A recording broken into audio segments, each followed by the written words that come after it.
Profil Dodi Reza Alex Nurdin, Bupati Buba yang sejak SMA punya prestasi gemilang. Nama Dodi Reza Alex Nurdin mendadak jadi sorotan. Pada Jumat malam 15 Oktober 2021, Dodi Reza Alex Nurdin dikabarkan ditangkap oleh pihak KPK. Berikut profil Dodi Reza Alex Nurdin. Dr. Haji Dodi Reza Alex Nurdin, Lik Ikon MBA, lahir 1 November 1970, adalah Bupati Musi Banyuasin periode 2017 hingga 2022. Sebelumnya, ia menjabat sebagai anggota DPR RI fraksi Golkar 2 periode, yakni 2009 hingga 2014 dan 2014 hingga 2016. Ia merupakan anak kandung dari mantan Gubernur Sumatera Selatan Alex Nurdin.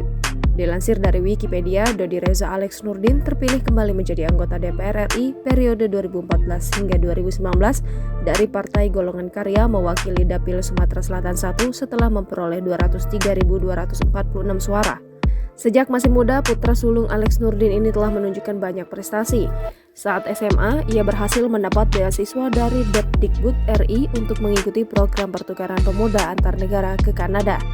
Ia meraih sarjana ekonomi di Belgia dengan predikat Grande Distinction atau High Honor, serta skripsinya juga meraih Bank Bruxelles Lambert Prize Award sebagai karya skripsi terbaik se-Belgia.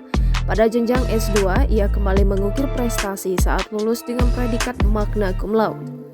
Tidak mengejutkan ketika kemudian ia mendapat beasiswa fellowship di Massachusetts Institute of Technology Cambridge, Massachusetts, USA pada tahun 2010. Pendidikan strata 3 ia selesaikan di Universitas Pajajaran pada tahun 2020 dengan meraih gelar doktor di bidang administrasi publik, di mana saat ini ia juga menjadi pengajar di Universitas Sriwijaya pada program studi yang sama.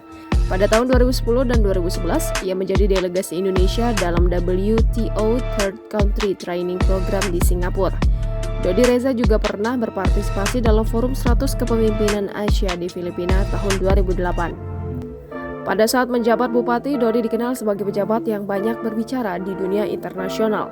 Dodi Reza Alex Nurdin membawa nama bangsa untuk memperjuangkan komoditas sawit Indonesia seperti pada konferensi PBB untuk perubahan iklim di Polandia tahun 2019 dan di Madrid 2020, di mana dirinya membawa cerita sukses Kabupaten Musi Banyuasin sebagai daerah komoditas sawit yang berkelanjutan karena ia juga didaulat sebagai Ketua Umum Kabupaten Lestari yang berisikan kabupaten-kabupaten yang mengacu pada pembangunan hijau dan berkelanjutan. Ayah dari putri kembar bernama Aleta dan Atali serta suami dari mantan presenter Metro TV Tia Yufada ini pernah pula menduduki pos jabatan Ketua Umum Pengprov Perbasi, Ketua Umum Perbasasi, Wakil Ketua Umum dan anggota Majelis Sabuk Hitam Inkai, Pembina Skyline Motorsport Sumsel, Presiden Sriwijaya Football Club, dan Komisioner Konfederasi Sepak Bola Asia mewakili klub sepak bola se-Indonesia. Kiprah dan pengabdiannya di bidang olahraga diakui pemerintah dengan memberikan pemegang dan 2 karate ini sebagai penggerak dan pembina olahraga terbaik se-Indonesia oleh Presiden RI pada Haornas 2018. Jangan lupa subscribe, share, komen, dan like ya!